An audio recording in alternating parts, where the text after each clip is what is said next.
Week 8 brought some big surprises. This league flipped upside down, but some things stayed the course. Berg, down bad, 2-6. Ben didn't fill out a lineup. What's new? And I'm back on the I Suck at Fantasy podcast. I am here to introduce our signing lineup again tonight. First, the man with the mic, the hostess with the mostest. On a 3-game win streak, Peter. And right next to him, we've got our short king, nicest guy in Pennsylvania, 3 years running. It's because he moved. 1 win. Hey, he's on the up. Dan Miller. And Let's go, baby. Finally, we have yours truly. You guys thought you could get rid of me. 2-5, down bad. It doesn't matter. I'm back. I got to win. Had a tune-up against Cole. I'm going to take down Ben. Let's do this. Nick, it's good to have you back in studio. I bring that flair. I'm excited to have you back. New perspective on life. You saw the ocean. That's almost bigger than the podcast. Do you mind just, sharing a little bit about the ocean and kind of what you saw? Hey, the trip was cool. I thought about fantasy the whole time. The ocean, probably better than expected. So it was a good trip.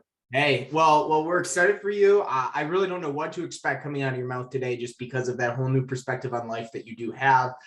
You've gone your whole life just looking at lakes, but seeing salt in water is a very different life-changing situation.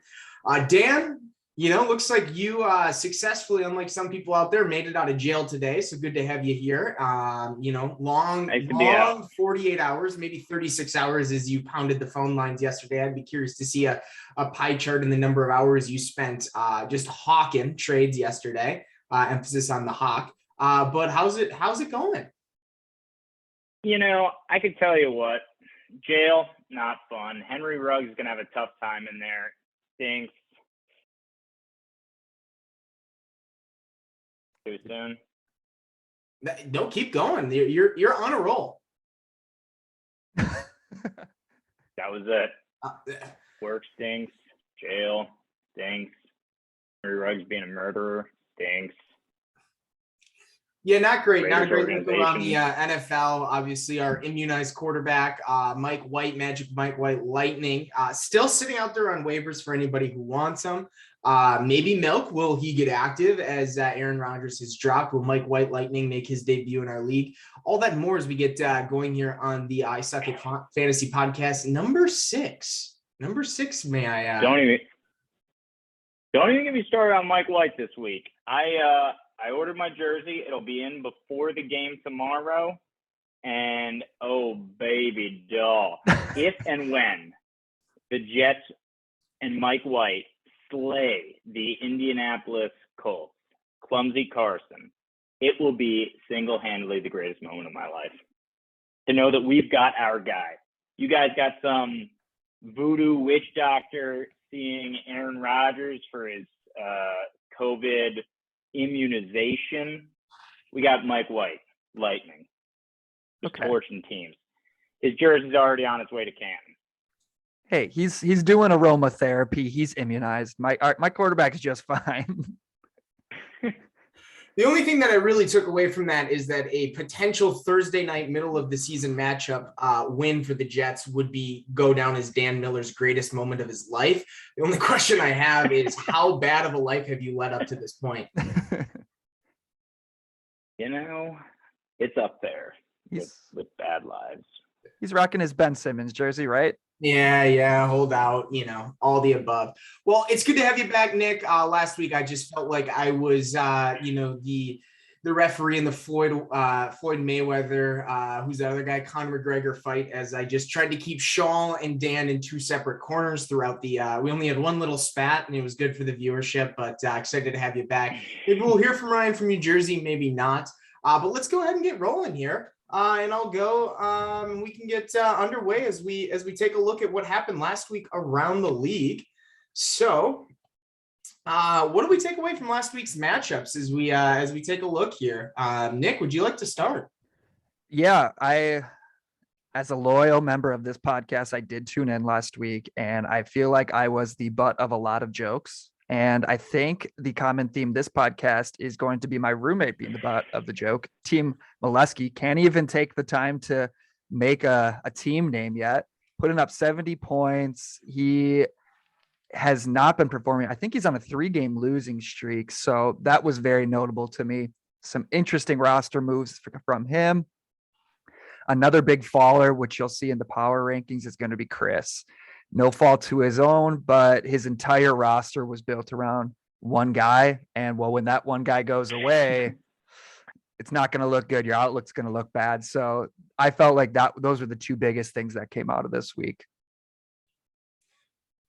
Yeah, those are two big fallers as we get to the power rankings. As I was reviewing this, the other big takeaway that I had is that on a team that we've all said is made up of studs, Dan Miller's team, which has been carefully crafted through hours and hours and hours of phone dialogue. All he had to show for it was his third win. Player. He did get a win. I'll tell you that. His third top scoring player was a waiver wire pickup of a kicker. So I don't know if he should be just spending more time on the waiver wire, but it's a very interesting development as we start to look at is Dan's team underperforming, or is that just what we should expect the rest of the year? So very fascinating storyline there. But Dan, what did you take away here? I have to say this was, I think, the most interesting week in fantasy thus far. Can you pull that back up? Yeah. Thank you. Seeing the Milkman's team really take shape, Booper Butt really outperforming what anyone could have thought. Chris, his team's on life support. Team Schaal pulling out the win against Berg. Berg seems to always get the raw end of every deal. Both trades and matchups, he always just comes a little bit short. And in this case, that was the case. Me winning, everyone's got that coming. No matter what the margin is, a win's a win. Nick pulling one out against Team Lucky. Cole's team overperforms every week. Fucking Michael... this isn't syndicated. We can curse. Michael Carter, 30 points? Are you joking? Who could have seen that coming? Cole told me that he was really high on Michael Carter, and I understand why. He knew the truth about Mr. Lightning. And then Peter. I have to say, Peter's team coming on when no one thought it could. I remember when Peter was the butt of all jokes. True. And now, he's got a little chip on his shoulder. He's coming back. It's nice to see. Hey, it's good to be back. It's good to be competitive. A little bit of a 3-game winning streak, right back into contention. Playing with some, playing with some borrowed time at this point, which is always good midway through a fantasy season. So, any other thoughts as we kind of close out weekly recap and move into our power rankings? Yeah, last sabermetric before we move on is Dan. This is Dan's second win where he was the second lowest score. So half of his wins have came as a bottom 2 score, which lucky. He's calling Cole lucky. Maybe he's Mr. Lucky himself. And maybe he'll one day change his team name as well. It was a matchup of two very lazy team names there, but we know that Dan is tied up with a lot of other things going on. And we'll see if Ben puts as much time into filming Bucks and Deer for his Snapchat as he does to setting his lineup this week. But at the same time, both are entertaining. So let's move along. Our power rankings, a lot of shifts here, a lot of change ups, some things that aren't seeing eye to eye across the board here. But Nick, why don't you start us off? Yeah, I can lead us off because my rankings are the most accurate. So here we go. Starting from the top, we got the consensus number 1, Mr. Milk, the Milk Machine. The ass table, as we'll see in the next slide, loves Luke. Luke's still a boob boy, so I don't really get the correlation between those two, why it's saying that thing. But hey, regardless, he's number 1 in our rankings across the board. Number 2, Alex. He's been the most consistent in the league this year. Always been at the top, hasn't dropped yet. I'm going to keep him there at number 2 after a bad loss. Number 3 is my biggest riser because I submitted 2 weeks ago, and now this is my next one. So Schaal was actually number 10 in my rankings when I submitted just 2 weeks before I left. And now he is up to number 3. I love his team. I think Chase is the answer. Evans, Henderson, I've been trying to get my hands on. He won't budge. Jalen Hurts is always solid. So, hey, he believes in his Eagles. We'll see if Jalen Hurts gets benched by the end of the year and what he's going to do at quarterback. But for now, he's number 3. Number 4 is Dan.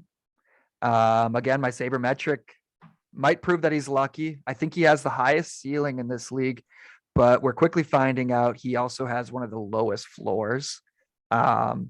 So I've got him there at number 4. Peter, another very big riser in my rankings, number 5. He's got the best running back duo in the league, and he's feisty on the waiver wire, and he's just an overall cutie pie. So got him there at number 5.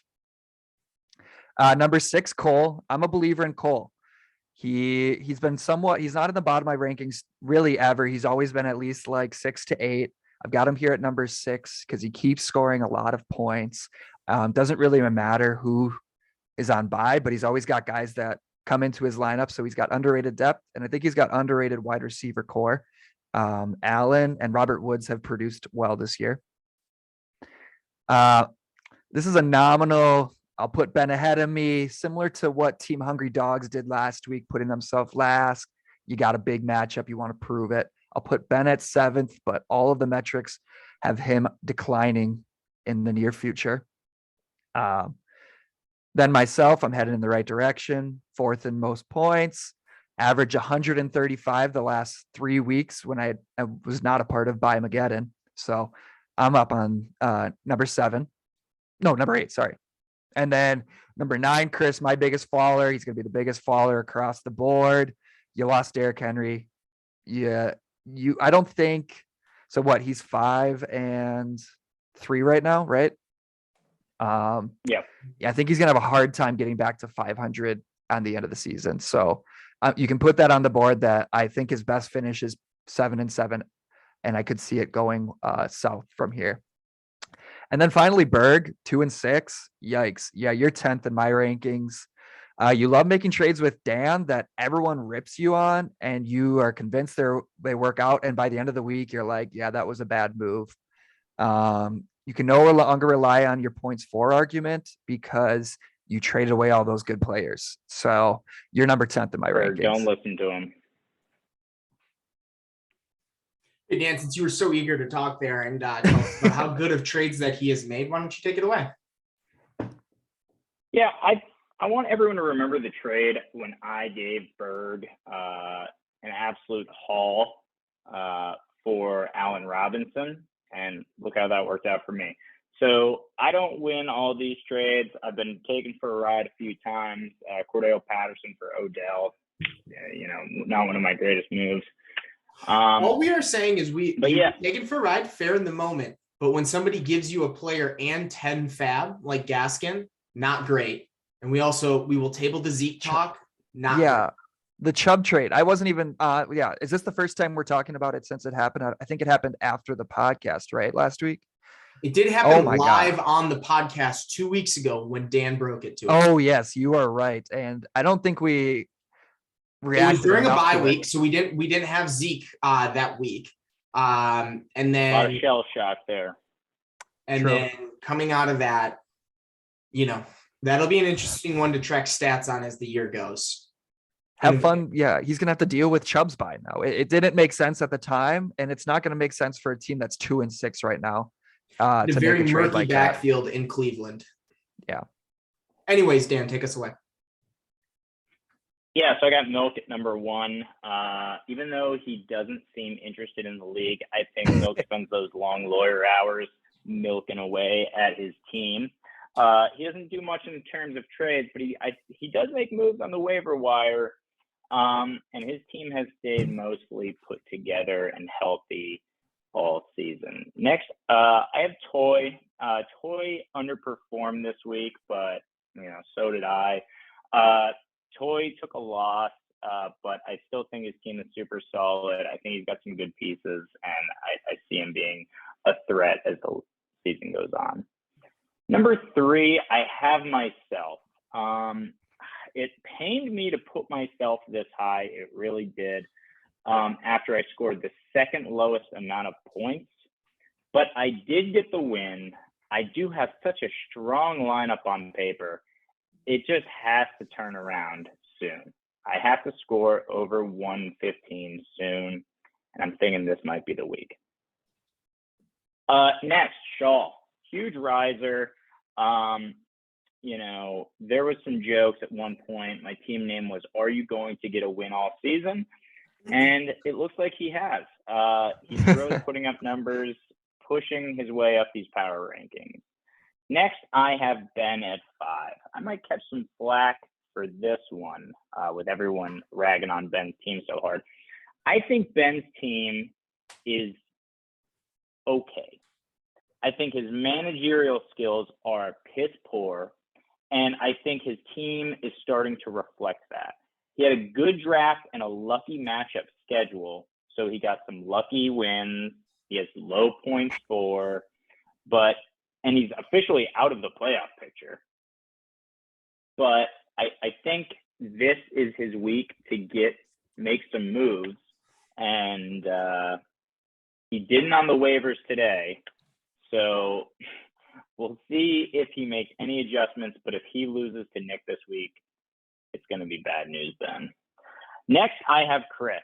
Same similar argument to Ben. Chris loses Derrick Henry, which is the majority of his team. This would be a great opportunity for Chris to show that he can bounce back in the face of adversity. I don't think he does, but that's why he hasn't fallen to 9th and 10th. I'm giving him that chance to show that, he can bounce back. Next, Peter. Peter, I am super impressed with your moves. You are all but down and out of it.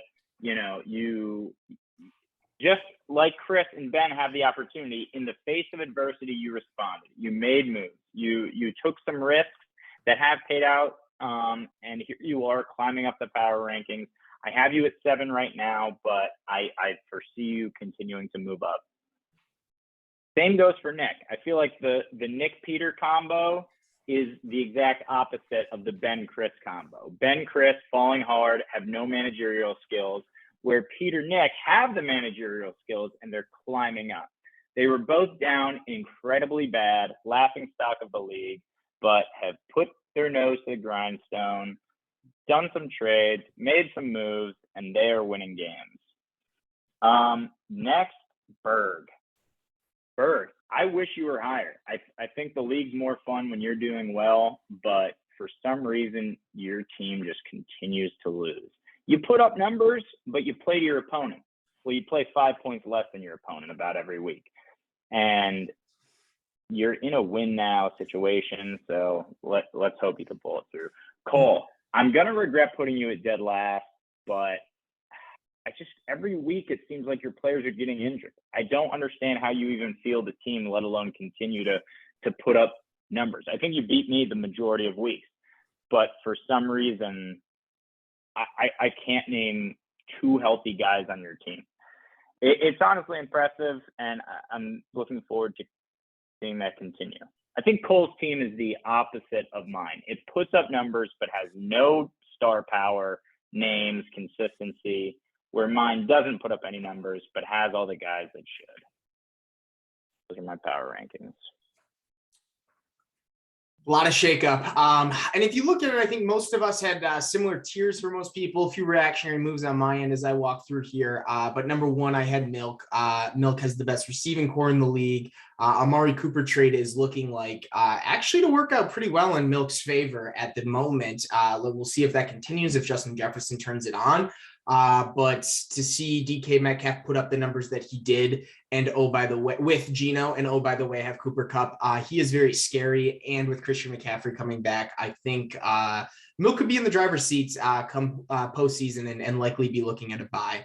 Number 2, and this is totally just a reflection of looking at the roster. And I thought of these rankings really through the lens of who would I want to play and who would I not want to play. So obviously guys at the top, and I wouldn't want to play. Dan's team, DJ Moore has not shown out. I think he turns it on the second half of the season. His roster is obviously great. Second best running back tandem in the league. And I think that if he's another week or two of not performing, we could see Dan starting to drop. But I don't foresee that happening. Number 3, this is totally reactionary. I think I'm in this tier of 3 to 6, but beating the number 1 seed that we had last week and walking in just like the Packers did with the Arizona Cardinals. They moved from 6 to 1 in the power rankings across all the NFL. I had to give myself a little bit of a bump as a function of just taking down the King. So myself at number 3. I think the big storyline there, a guy that Berg heard about for the first time yesterday, Michael Pittman. Yeah, he is in the NFL, Berg, but he could be a found wide receiver too. So very good value. We're going to see what happens there. I told Berg a week ago, I said, I will give you 2 receivers not named Diggs for Godwin. So he could have had Pittman and Thielen for Godwin just a week ago. Obviously a trade I would not go back and do anymore. Number 4, I have Nick. I like what Nick has done. The unfortunate thing that has panned out for Nick has been the Gibson injury. We'll see if that plays out, how that goes. A bye should be good for Gibson, but Nick has also seen a lot of acceleration at the wide receiver position as AJ Brown has really burst onto the scene.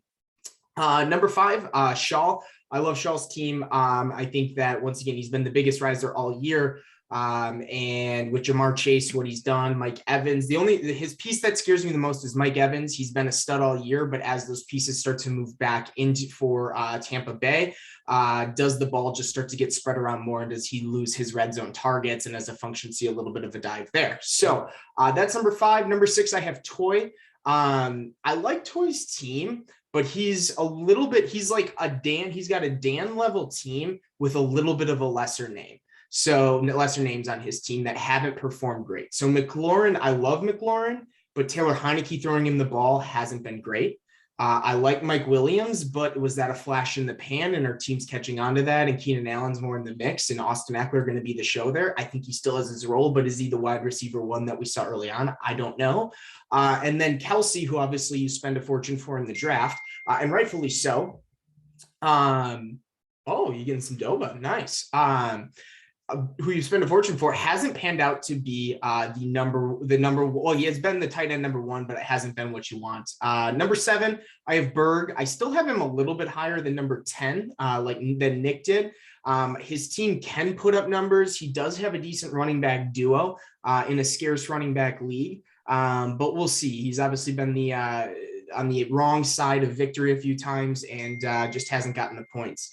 So anywho, I'm getting pinged about Qdoba, Dan's Qdoba. I believe that's yours. So if you could refrain from texting, I do not know how to minimize that. Number 8, I have Cole. Cole is Cole's team. Once again, we've talked about it. I'm not going to belabor the point. You've been cranking out wins. I'm a little scared to play you this week. We'll see what happens. Number 9, Ben. Who knows what the heck's going to happen there? I could see him making a trade. Oh my God. I'll stop. Number 9, I have Ben. His team. He's got a few good studs, obviously, with Devontae Adams not having Aaron Rodgers this week. That'll be an interesting matchup and to see what happens. And Chris at number 10, I think Derrick Henry really hits him hard. Berg, if you could please stop texting about the Doba, that would be great. And I thought about moving Chris a little higher in my power rankings, but I just want to read one quick text from Chris that happened today. He and I were talking about some potential trades, and he talked about, to quote Chris, he said, the Emmanuel Sanders thing was an anomaly. He's referring to Emmanuel Sanders putting up 0 points in week 8. In the very next text, he goes, even on a bad week, he will still get 5 to 10 points. It's not even me. Where's Berg? It's Berg. He's dinging it on purpose. He's got nothing better to do at this time because he's not looking into fantasy. Because check his record. He's looking at Dan's team and figuring out how he can get more of his players on it. And I just said, but he got 0 last week. So I am questioning if Chris is delusional at this point. He might be. But at the same time, I don't know if we are looking at the same exact, if he's playing in like a negative PPR league and somewhere else and has Emmanuel Sanders and you put up like a half point. So who knows? But anywho, those are the power rankings. Let's move along to the graph here. We can see some big risers and fallers as we talk to Dan Miller, who has just thrown me for a loop with all these dings. I have another good Chris story while we're on Chris bouncing back from his Henry injury. I approached him right after Henry got injured like a vulture, and I offered him the savior, Damian Harris, who by all accounts is a legit RB2, lead guy in New England. And he said, nah, I'm good. I've got Zach Moss. So sounds like Chris is playing as Zach Moss at this point. So Godspeed, buddy. I wish you the best. Yeah, that will be very interesting I figured it out how to turn off play sound for notifications. This is going to be great. So yeah, Berg, screw you, Berg. Yeah, Berg, you can go to hell. Take that, buddy. Dan, be careful what you say. Oh, I want to read one other text as Berg and I were in negotiations today. And if you think that he does not give preferential treatment to Dan, we started talking and he goes, how much do you want for a trade in Fab? And he goes, I promised Dan I wouldn't make a trade until he calls me at lunch. So he's got a mistress and Dan, not quite. Still, the question remains from, I think, last podcast. What does Berg see in Dan? He's not that cool. So Berg, if you'd like to have a little intervention here, I'm happy to talk about it. But as we look at the graph here, we can just see how Chris has tumbled, Berg has tumbled, and we've got some risers as we talked about. I mean, I think the other thing is, I think what's the most impressive to me is to watch Milt go from 7 to 1. To be in the middle is pretty easy, but to go from 7 to 1 in a period of really 3-4 weeks with your top player, number 1 draft pick out, is pretty impressive. I love looking at Ben's team. I think Ben's is the most interesting. Oh, Ben stinks. He's so bad. I like that I'm back at my ceiling of 6. Can't break through, but doesn't matter. Exciting. I think it was just 2 podcasts ago where Nick, you said, hey, maybe one of the 3 of us breaks out of this bottom 4. And if you look at it, me, you, and Schaal all broke out of the bottom 4 within 2 weeks. That's impressive. So good to be here. Any last thoughts as we move along to the Ass Man rankings? I love this name. All right. The resident Ass Man himself is back. So Nick, walk us through what numbers you have here that part of our viewership will understand, but I won't. Yeah. Can we change that to the San Diego Ass Man now that I've seen or the ocean ass? So we can work on that, but yeah, I will. I'll send this along to the group. So maybe you want to take a little bit longer time. Maybe you don't understand it fully right away, Chris, and you want me to let you look at it on your own for an hour. But yeah, again, this is just taking into account your expected wins. It compares you to the entire league. It doesn't take into account like the schedules you would face against, which I am working on currently. That would be more accurate on what your expected wins would be. But for now, we can take our eyes to the expected wins row where Luke, the Ass Man, maybe he's really the Ass Man, with 5.6 expected wins out of what was this? It's been 8 weeks. So he's had the highest. Meanwhile, Peter is the lowest for expected wins. That's what's going to happen when you score the lowest score 3 weeks in a row. Some notables is, I mean, Berg, it is showing very unlucky. But that is taken into account the fact that he lost that big matchup against Dan in the beginning of the year. Josh Jacobs is now rumbling and tumbling on Cole's team, who he will be starting this week with Barkley's COVID status. Anything else on this? I mean, boom, bust potential. This was by far the lowest average score by week. Typically, what you can expect for our league is about an average score of 113, 114. This week, the average was 107. Fun fact when looking at that, the highest average, it blew everything out of the water. Week 5, we averaged 139.5 points across the league. We're so good. Yeah, that just like 30 points higher just randomly one week. People were getting losses after losses with like 135s scored. So that is what I've got for the ass table. And again, yeah, I'll send this along and I'll let everyone take a peek. Nick, I respect the hustle on this and appreciate you putting this together. The only thing that would be, what's interesting here is if we saw, and I'm not going to have you do this, and I don't want you to do this, but as people's teams change, if you look back and they had those players at the time, what they're expected, because the teams change, right? And if the players that they have on now were on their team at the beginning of the season or a certain week, I don't know what storyline that would tell, if it would be one that would be even interesting, but we have not hired a full-time data analyst, so I won't put that as another part of your project. I'm not sure if that would even give us anything insightful, so I might just shut up now and move along as I start to, formulate that thought, because sometimes I just pick up a sentence and pick it up as I go along. I know you made that comment specifically for your team. So I will let you go ahead and do that for your own team and then maybe bring that back for next week. Maybe a little something I do for it the for host. mine and Berg's team. I would be very interested to see those two. Yeah, I agree. I don't know if it changes the picture too much. Berg has had some tough matchups. I will give him that. But yeah, the losses have come at the end of the year though. So his current team is kind of what's been bringing him down. Dan is the second smartest individual on this podcast. Any other thoughts that you would like to share here?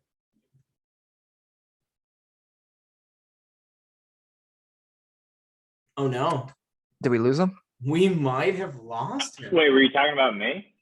Yeah, you're the second smartest. He's right behind Peter. Right behind Nick. No thoughts. He's so fried from his day job. Working the salt mines that he just can't look at more numbers. Yeah, it's a tough one, but it's good to see this. Good to see this data play out. And let's move along as we move into matchup previews for this week. I think we've got some very interesting matchups that are going to have some very key postseason circumstances. So let's go back. I had to pull up Chris's. Let me go to scoreboard here.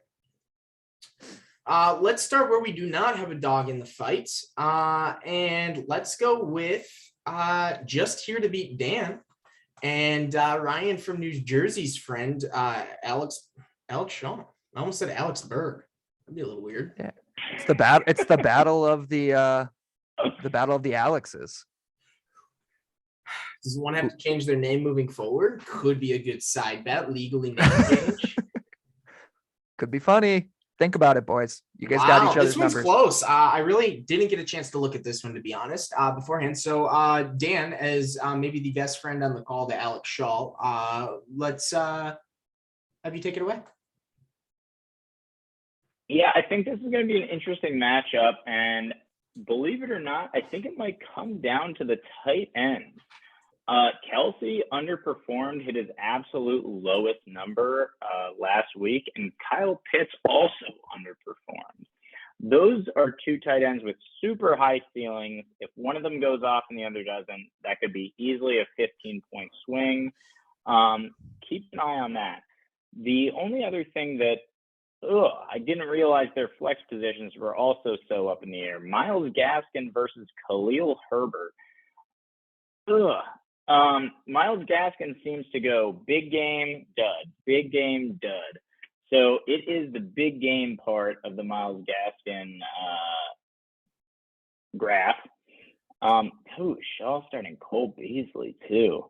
I will chime in there because Cole Beasley, as a somebody as a Diggs owner, Cole Beasley had 16 points last week without a touchdown. And so he's had a few big weeks, obviously boom bust. It depends on the matchup. I don't know football enough to know if this is a good matchup for Cole Beasley or not, and why in certain matchups, who's the receiver of the week for Josh Allen. He seems to have a flavor of the week, with Diggs sort of being like the main other option. So it's been interesting to watch Dawson Knox, Emmanuel Sanders, and now Cole Beasley. So what's going to happen with that is a fascinating storyline.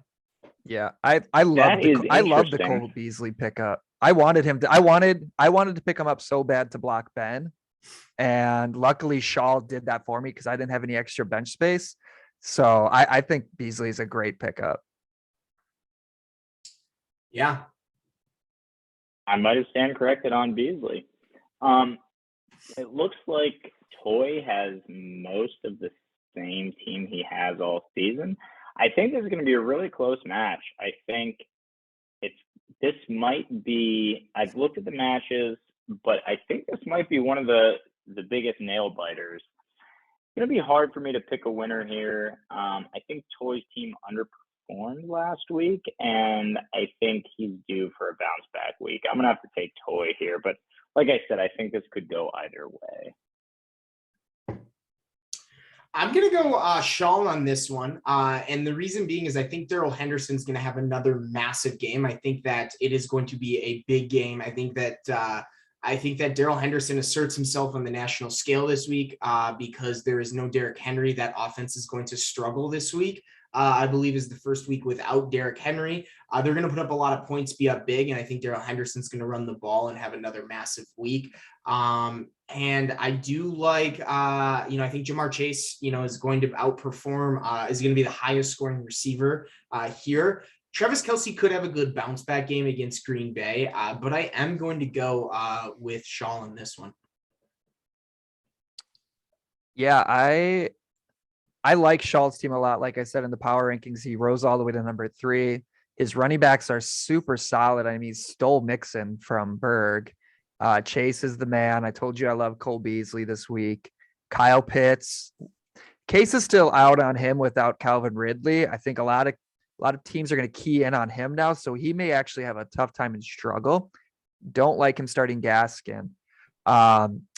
Actually, here in my notes, I do have Schaal as my pick. I think I'm going to switch that to Alex Toy this week.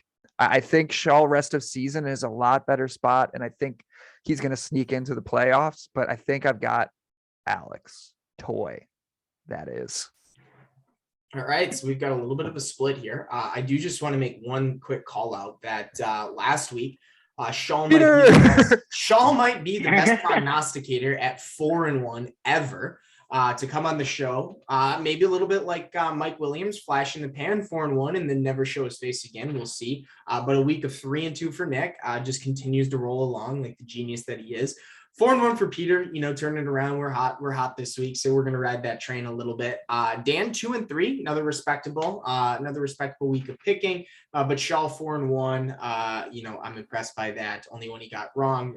He could have seen that coming from a mile away. But let's move along here and let's do a little bit of highlighting. So we have We're like, oh, nice. Yeah, I think. Hey, I like it. I don't know if you guys watch the college football game day stuff in the morning on Saturdays and whatnot, but they always have like some guest host, and then they like have a pick 'em and everything. That was kind of nice having Schaal on. He goes 4-1, then we just have someone maybe pick every single week and see if anyone can go a perfect 5-0. Yeah, that'd be exciting.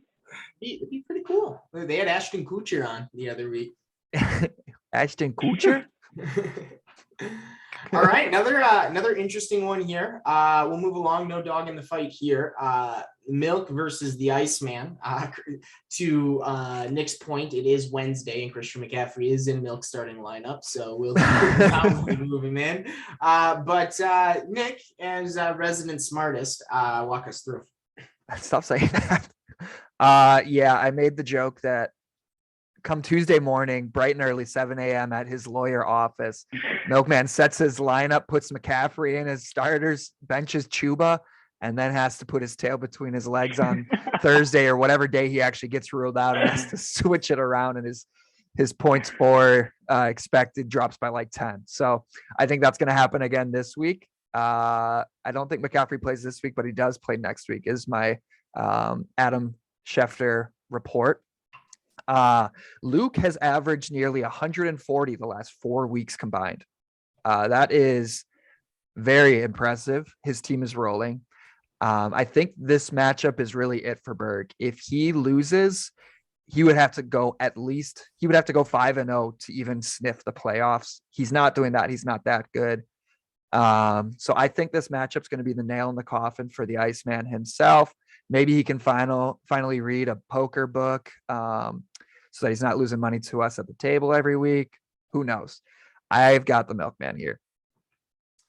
I just want to jump in here and I want to just do something as I looked at this matchup. I want you to look at this matchup right here. Chubb and Connor? Just these three versus these three. And who would you rather have? I got Berg. Yeah, Berg. And then I want you to look at this matchup from here down. Yeah, Hopkins isn't going to play. Kittle might play. Julio might not play. Sutton's got Teddy Two Gloves throwing to him. And then this is where, Luke picked up Mike Davis. He dropped him and he spent fab to get him back. I love it. Hey, big play. I think this is a tale of a top bottom. Now, could this be a big week for Aaron Jones? Yes. Interesting storyline there. Could this be a big week for Patrick Mahomes? Yes. If those two pop off, I think Berg has a chance to steal one. If Berg loses, he cements himself as, I think, our first in the losers bracket. I'm going to take the Milkman here. But if those two pop off, it could make this a very interesting matchup. But I am going to have to go with the Milkman here. Yeah, I don't see Berg actually starting Julio. I think he's going to make some sort of pre-game move. A lot of them, based on the move he makes, I think is going to either give him a shot or take that shot away from winning. But I think, just like anyone fighting for their life, I think Berg's going to pull this one out. I'll take Berg. Yeah, because you guys are just busy kissing all week, texting each other, calling each other. Did you have any news to break? Or should we move along at this point? Oh my God. Berg stopped digging, so he was just texting Dan, not stop. No news. I'm going to go to the next. So I got it on the other screen. So you got Ice. You got the Iceman here. I like it. I've got Milk and Nick has Milk. So I am going to go where I think there's the least storylines of our matchups. I'm going to go to you and Chris. So Dan, walk us through this matchup. Yeah. So my team is at full throttle again. It was last week. I scored 80 points, 90, close to 90 points. But even then, I was 1 point short of Chris's total points at my team hitting absolute rock bottom. And Chris's entire team is out. He has no Tom Brady, no a wide receiver that I forget his name. He has no Gronk. He has no Derrick Henry. He is starting the boneyard shift of fantasy players. I love that. And I just don't see it going well for him. I think if I can score over 100 points, it's going to be a win for me. I got myself in this one. Dude, you need like 80 to beat Chris this week. I was looking at this and I was saying, Debo could pop off for 25 if Emmanuel Sanders went for 20, and he still doesn't have a chance, in my opinion. I have got Dan, and I think we're going to learn a lot about Dan's team this week, not based off of the matchup, but based off of how his team performs. I think a win is in my future, but I think this is going to be a big game for me, win or lose. It's just going to say a lot about what I am. I think Dan could win. I think Dan could win by 30 and move down in the power rankings.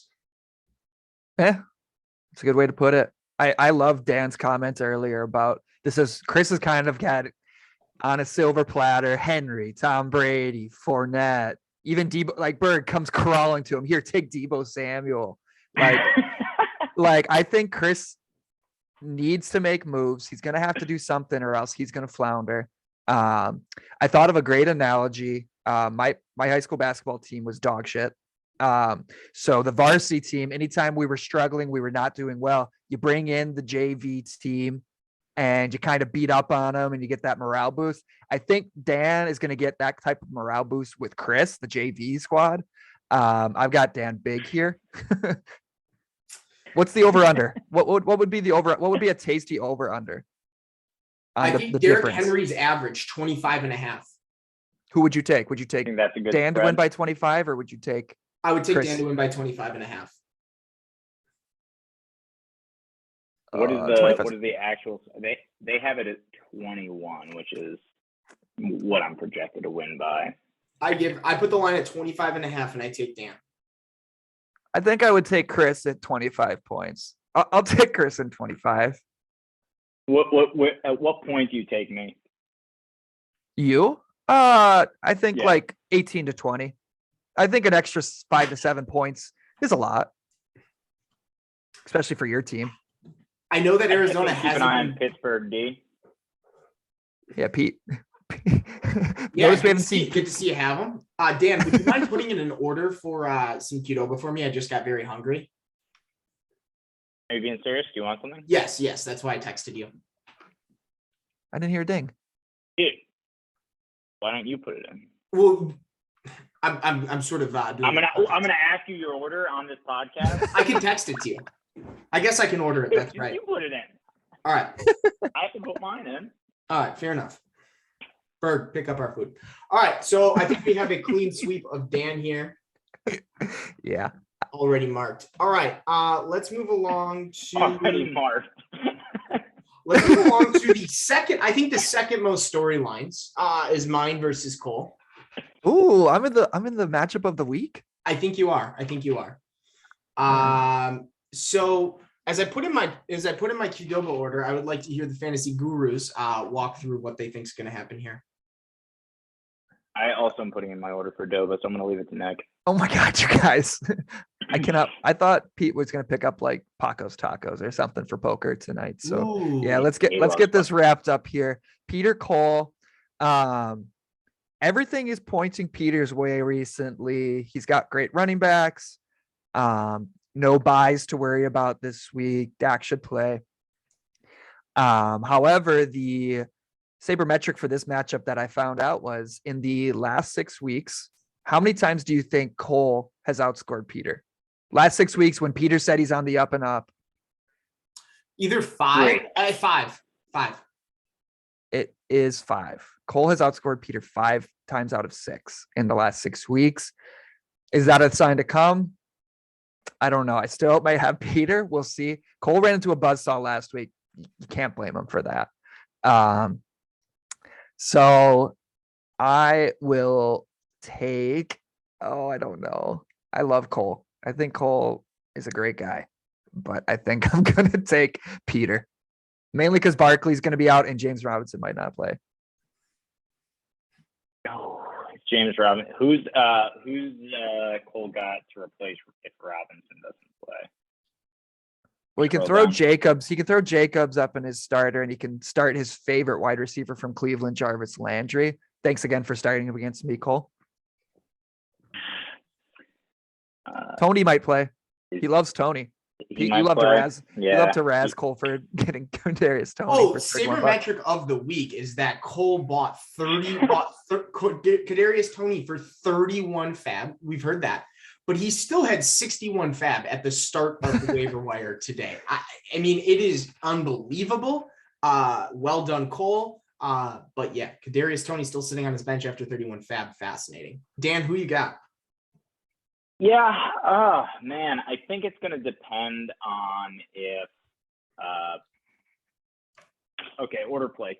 I think it's going to depend on if James Robinson plays. I think this is a really close matchup. I think Dalvin Cook being back is huge. JT playing huge. Pittman's on an unreal stretch. Diggs is boomer bust. Adam Thielen's good. I want to pick Cole. I want to. He's got Michael Carter. I think Michael Carter goes for at least 30 again this week. I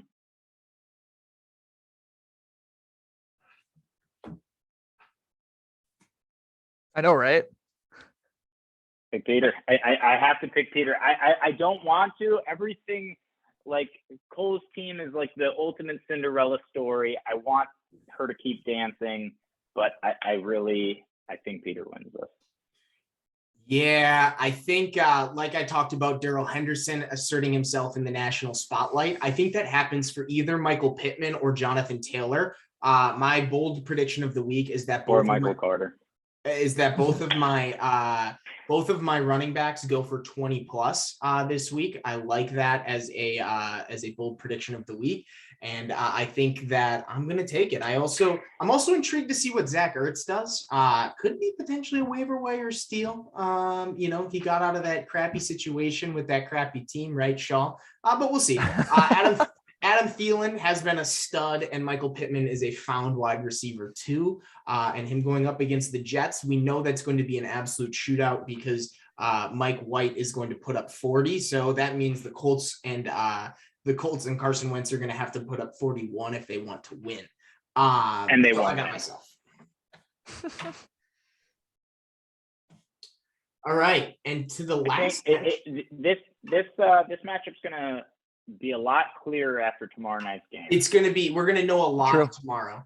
We also, if Michael Carter goes big, it gets very murky because I think that either Pittman or Jonathan Taylor have a massive game tomorrow night. I think you can count on that.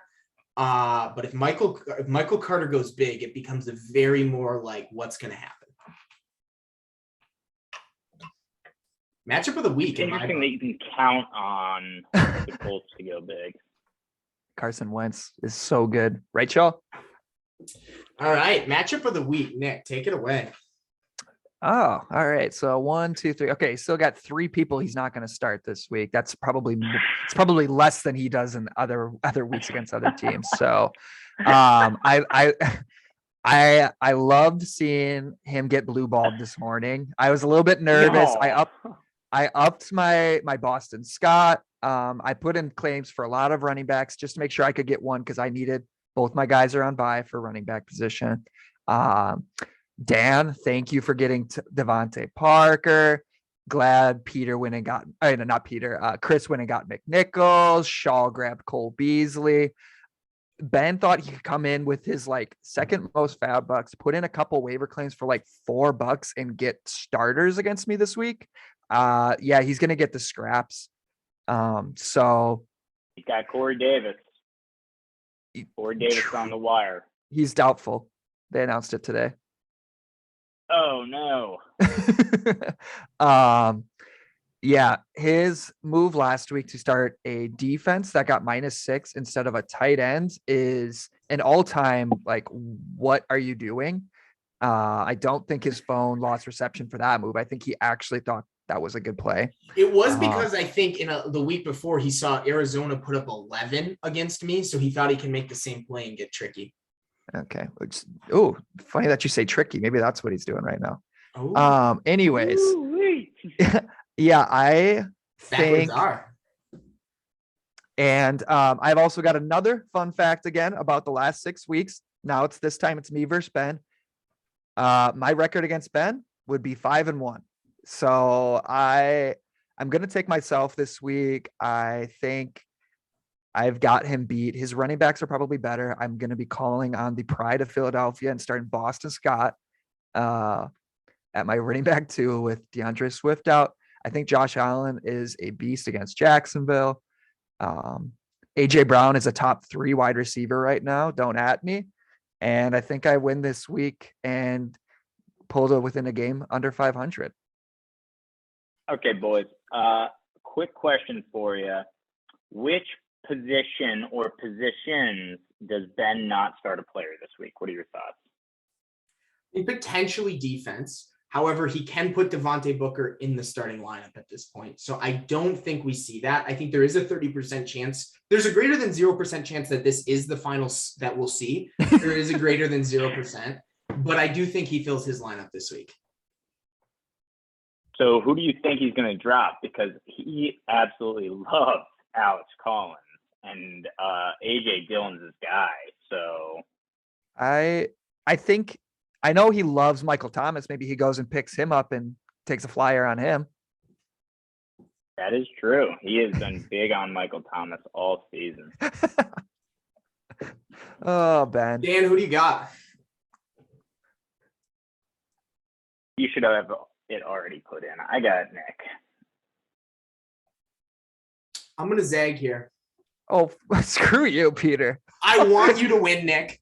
I think it's better for the league if you win. No. But no, he's not going to do this. Here's my storyline. No. He is fighting for his life more than Berg is. And if he gets out of that tree stand and stops filming some bucks for about a half minute and sets a lineup, he's got fantastic matchups this week. Outside of Devontae Adams having to play with Jordan Love, Najee Harris against Chicago, I like. Devontae Booker moving in and not having to have Saquon, that's potentially a big play. Deontay Johnson against Chicago, I like. Darren Waller against the New York Giants, I like. I love A.J. Brown. I wanted him this week, and Berg went to a 3-team deal. He is playing potentially the best secondary in the league in Jalen Ramsey. I still think he has a good game. I am going to zag on this one, and I am going to take Ben, and Ben moves to 5-4. And I think that no matter what happens this week, it is the best outcome for the league. It's going to be a fascinating storyline. I think it makes it a little bit interesting. And I just like what Ben has at the running back position this week, especially Najee Harris, the clear number 1 here. So I'm going to zag, and I am going to take Ben. I actually realize this is a blessing in disguise. I love that you're picking against me because you are the worst at this pick'em. And I am you're really good at picking your own matchup because you've been high on yourself these last couple of weeks. I'll give you that. You are terrible at picking other teams' matchups. So thank you, Peter. You're such a nice guy. Nicest guy running in Wisconsin for at least 1 year now. Nick, like I said, I want you to win. I'm picking with my head on this one, not my heart. Dan and Berg, me and Peter just smooching. Stacy watching and dealing cards out while she's down $40 to us in poker. And Ben and Darren Waller won't take him out of his starting lineup. No. Is that true? Has Darren Waller not left his starting lineup? Darren Waller has not left his starting lineup the last 2 weeks, and Darren Waller was on bye last week and out the week before, and Darren Waller has been in his starting lineup both weeks. Now, do you think Henry Ruggs being in the old pokey, is that going to help Darren Waller or hurt him? I don't think it's going to be a massive change. Darren Waller's been a stud anyways. Nick thinks that the safety over the top is really going to hurt Darren Waller. Maybe it helps, the other guys on the team, but I think they use Darren Waller very similarly. I think it benefits Renfro. I don't know if I think he's on the waivers right now. I think he's going to be the guy that's someone better pick him up before Ben gets him. Yeah, I think he's going to be the guy. I don't know if Ben will do it just because he's already got Waller. He doesn't need a lot in that offense, but I think Waller's going to get double teamed a lot more, and I think he might struggle. But yeah. So I'm going to zag. I'm going to take Ben. I think it's going to be an interesting matchup. Like I said, I think this is the matchup of the week. I think it has the highest playoff implications because I see whatever, it's going to be an interesting what happens to the loser of this game. I'm not picking with my heart. I'm picking with my head on this one. So that brings us to the end of what might be the greatest I Suck at Fantasy podcast. We know this podcast sucks, just like I do at fantasy. And that's about it. Boys, closing thoughts. I mean, we knew it was going to be a good one. We were buzzing earlier today, getting ready for it. We knew who we were going to roast, Berg, Ben. I think we accomplished that. I think we delivered. I hope everyone watches this at least 10 times. Get those view counts up for Peter. We are still stuck at 9 subscribers. I would just like everybody to know, if you've made it this far, please like and subscribe to this What the video. hell? Oh, outside of the guy who said he likes BJ and socks, Cole was our first real commenter that we don't know whether or not he was a bot or not. But Cole did say something, forgot what he said. I did respond. I don't think Cole has liked or responded yet. But Cole, thank you to you. You do not get a paper bag because you were not the 10th subscriber, but we shall see. And we'll live another day for the paper bag winner. We'll see you boys tonight at poker. And Dan, closing thoughts. Let's go Jets. Big game tomorrow night. Mike White making history. Let's effing go, baby. Hey, could be an interesting week. If the Jets win, the Packers lose, and the Eagles lose, it could get spicy. Delete my number. I could never. All right. See you, boys. Cheers.